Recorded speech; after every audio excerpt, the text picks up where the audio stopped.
Every high-performance path, whether in sport or business, begins with a deep love for the craft and the resilience to stay focused when life speeds up. This opening chapter explores what fuels that mindset, the passion that keeps people committed through long journeys, the pressure that sharpens their focus, and the habits that help them stay grounded without losing the joy in what they do. Nico Hülkenberg and Gastón Taratuta come from different worlds. Nico has done over 240 Grand Prix, won the Le Mans 24 Hours.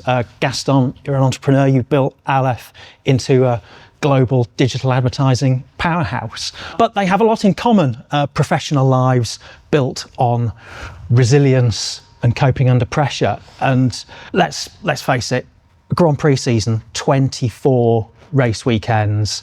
At the end, you've got 3 in a row, one weekend after the other.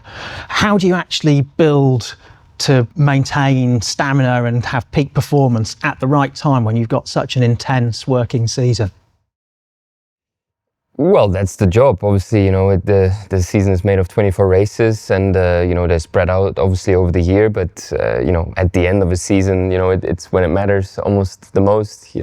Usually you're in some sort of championship fight, and you have to deliver. You have to be present and there. But I guess it helps that I love what I do. It's my passion, so it's not too hard. But of course, it's challenging. It's different tracks.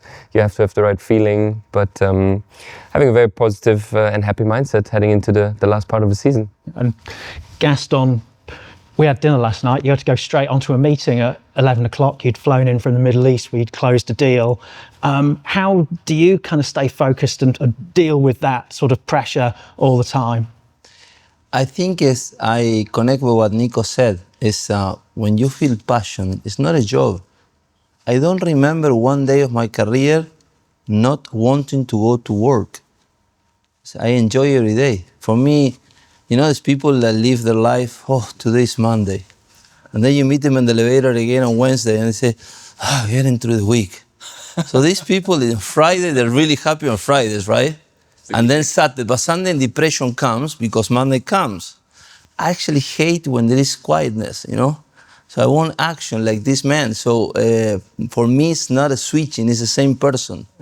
They do say that if you find a job you love, you'll never work a day in your life, don't they? I think it's a luxury. Think about 8.5 billion people in the world. How many people can say, I love what I do?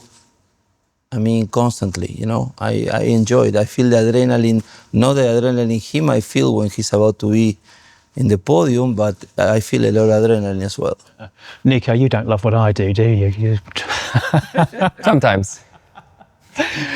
Do you think... Do you love what you do? Yeah. I always look forward to our Thursdays and you there with a cheeky little face. Yes. Especially when you give it you're asking me boring questions. Do better. He does. He really does. Oh, really?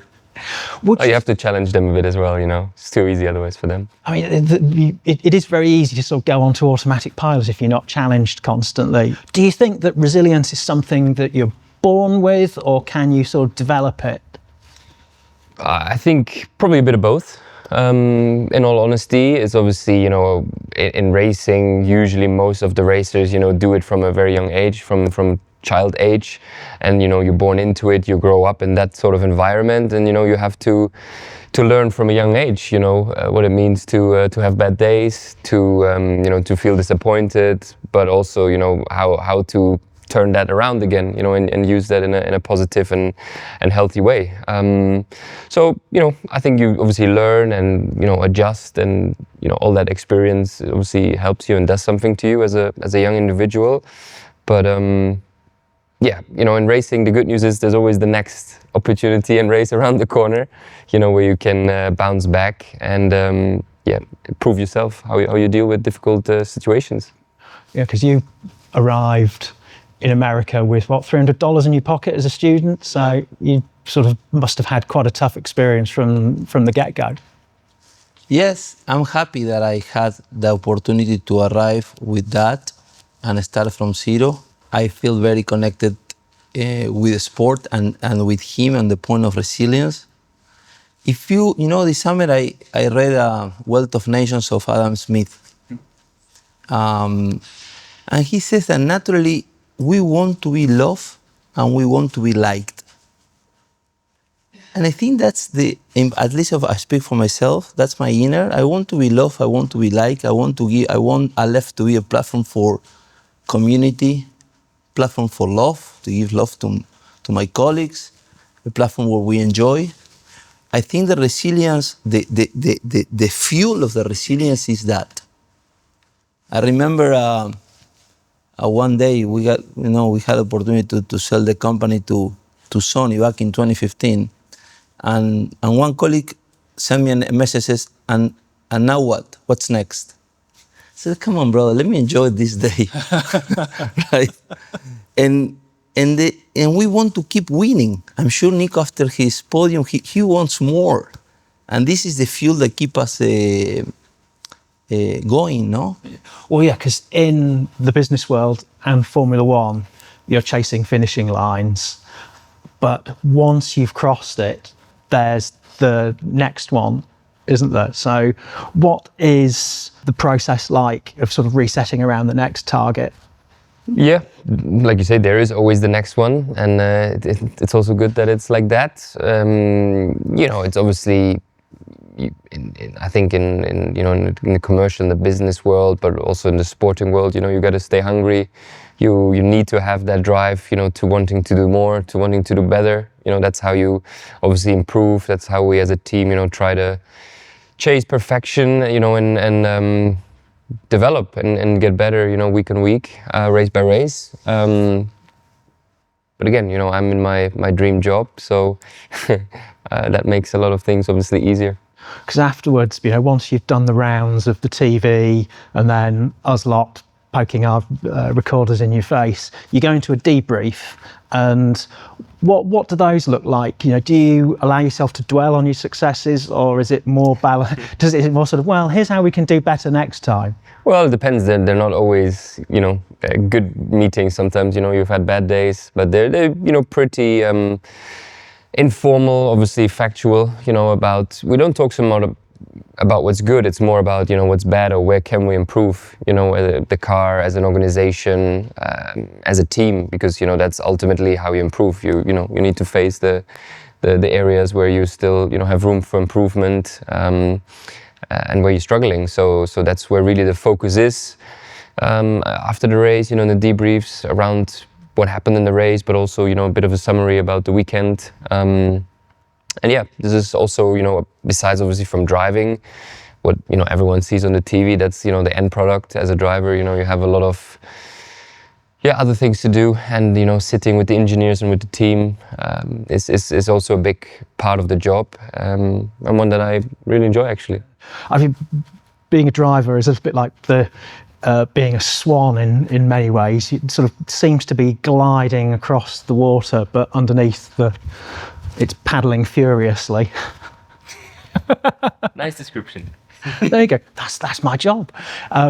Gastón, how long do you allow yourself to dwell on your successes before you move on to the next goal? Do you allow yourself to enjoy a big win in business? I think it's a team we enjoy together. As Nico reflected, it's a team effort, no? If the team takes 5 extra seconds to change the tires, he's not. Hopefully less. Hopefully only 2 and 3. No, extra 5. I seen in Budapest some teams doing extra 5, 6, 7 seconds. Other team, I said that make you lose races. So I think I enjoy definitely with the team. I always say I am honored to be part of a team. No, even though I started the company over 20 years, etc., I wouldn't be nobody without a team. That's why picking the right people in each position is key. No, as I think one of the jobs of the manager is to pick the right people. It is teamwork is such an essential part of competition and business, isn't it? And Nico, you've moved around a few teams. What have you learned moving from one team to the other? In some case, coming back to a team that you drove for before, but with maybe different people in charge. Yeah, I think, obviously different organizations, different teams, like a different company, and companies and teams do things slightly different. So there's always things you pick up, you learn, and you usually, take the good stuff, and apply it obviously for the future with your next team or company. And then there's the things that you think are maybe not so good. But I think, that's obviously quite natural. We live and learn in F1, the car, tires, everything is constantly changing. We're developing the car. So it's a constant game of, adjusting, working on myself, on my driving, on my inputs, on my driving techniques. And I think it's important, to be open-minded about that and not just say, I'm the best, this is how I do it, There's a lot of adjustments going on. It's not always easy. It's not always natural as well. But I think, if you want to stay on top and, stay one of the best drivers in the world, that's what it takes. Formula One moves into new territories all the time. And I suppose, Gaston, one of the things you faced when you're going around the world is you have different territories, different rules of engagement, maybe. We were saying last night you'd come from the Middle East, landing in Big Dino. How challenging is that, is sort of learning the way that different places do business and adapting to that? It's very interesting because it's what my work in Germany or in Argentina is not the same in Saudi Arabia. The culture is completely different. And you need to read a little bit before. It's like going to, a theater piece without reading, to watch Hamilton in New York, in Broadway, without reading history. So you need to understand a little bit of what's customary or not, adapting to the local culture. I was in Saudi, and I see emails coming at 1:30 a.m. in the morning. This is a country that from the top, they feel an urgency to catch up, to do. And while you go other countries in Central Europe and everything, no, I want more time for myself. And if you send me an email after 4 p.m., you're a loser, right? On a Friday afternoon, correct? So it's a different speed. When you go in America, it's maybe a straight line, In other parts of the world, it's a bit different.